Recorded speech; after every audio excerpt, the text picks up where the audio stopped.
What was the meaning and purpose of the 10 plagues of Egypt? The 10 plagues of Egypt, also known as the 10 plagues, the plagues of Egypt, or the biblical plagues, are described in Exodus 7 through 12. The plagues were 10 disasters sent upon Egypt by God to convince Pharaoh to free the Israelite slaves from the bondage and oppression they had endured in Egypt for 400 years. When God sent Moses to deliver the children of Israel from bondage in Egypt, he promised to show his wonders as confirmation of Moses' authority. This confirmation was to serve at least two purposes: to show the Israelites that the God of their fathers was alive and worthy of their worship, and to show the Egyptians that their gods were nothing. The Israelites had been enslaved in Egypt for about 400 years, and in that time had lost faith in the God of their fathers. They believed he existed and worshipped him, but they doubted that he could or would break the yoke of their bondage. The Egyptians, like many pagan cultures, worshipped a wide variety of nature gods and attributed their powers to the natural phenomena they saw in the world around them. There was a god of the sun, of the river, of childbirth, of crops, etc. Events like the annual flooding of the Nile, which fertilized their croplands, were evidences of their god's powers and goodwill. When Moses approached Pharaoh, demanding that he let the people go, Pharaoh responded by saying, "Who is the Lord, that I should obey his voice and let Israel go? I know not the Lord, neither will I let Israel go." Thus began the challenge to show whose God was more powerful. The first plague, turning the Nile to blood, was a judgment against Apis, the god of the Nile, Isis, goddess of the Nile, and Khnum, guardian of the Nile. The Nile was also believed to be the bloodstream of Osiris, who was reborn each year when the river flooded. The river, which formed the basis of daily life and the national economy, was devastated, as millions of fish died in the river and the water was unusable. Pharaoh was told, "By this you will know that I am the Lord." The second plague, bringing frogs from the Nile, was a judgment against Hecate, the frog-headed goddess of birth.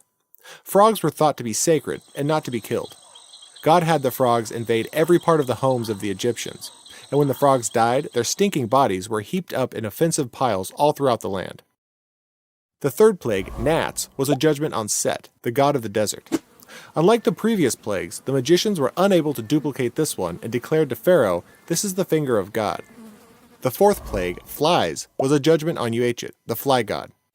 In this plague, God clearly distinguished between the Israelites and the Egyptians, as no swarms of flies bothered the areas where the Israelites lived. The fifth plague, the death of livestock, was a judgment on the goddess Hathor and the god Apis, who were both depicted as cattle. As with the previous plague, God protected his people from the plague, while the cattle of the Egyptians died. God was steadily destroying the economy of Egypt, while showing his ability to protect and provide for those who obeyed him. Pharaoh even sent investigators to find out if the Israelites were suffering along with the Egyptians, but the result was a hardening of his heart against the Israelites. The sixth plague, boils, was a judgment against several gods over health and disease: Sekhmet, Sunu, and Isis. This time, the Bible says that the magicians could not stand before Moses because of the boils. Clearly, these religious leaders were powerless against the God of Israel. Before God sent the last three plagues, Pharaoh was given a special message from God. These plagues would be more severe than the others, and they were designed to convince Pharaoh and all the people that there is none like me in all the earth. Pharaoh was even told that he was placed in his position by God, so that God could show his power and declare his name through all the earth. As an example of his grace, God warned Pharaoh to gather whatever cattle and crops remained from the previous plagues and shelter them from the coming storm. Some of Pharaoh's servants heeded the warning, while others did not. The seventh plague, hail, attacked Nut, the sky goddess, Osiris, the crop fertility god, and Set, the storm god.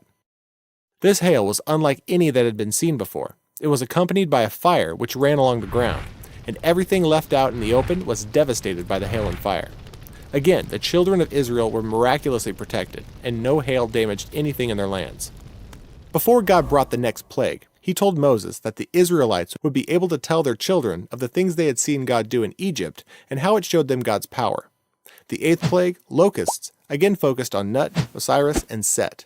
The later crops, wheat and rye, which had survived the hail, were now devoured by swarms of locusts.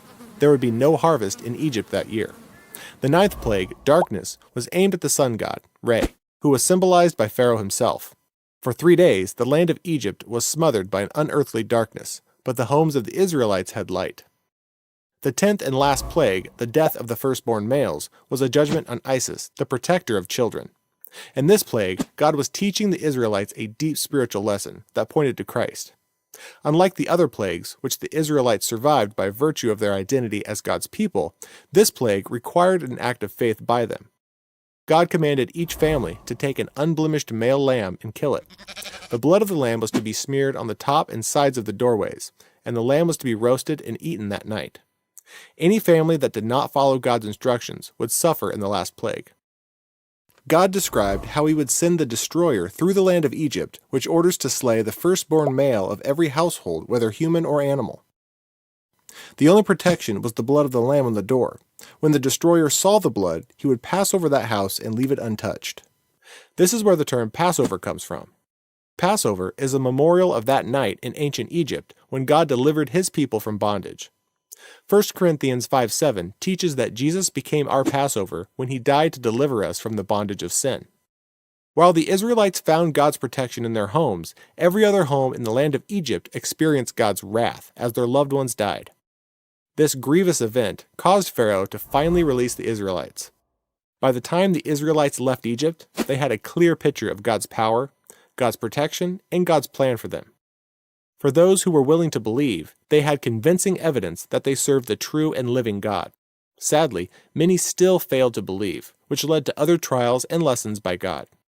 The result for the Egyptians and the other ancient people of the region was a dread of the God of Israel. Even this was the very purpose that God had declared at the beginning. We can still look back on these events today to confirm our faith in and our fear of this true and living God, the judge of all the earth.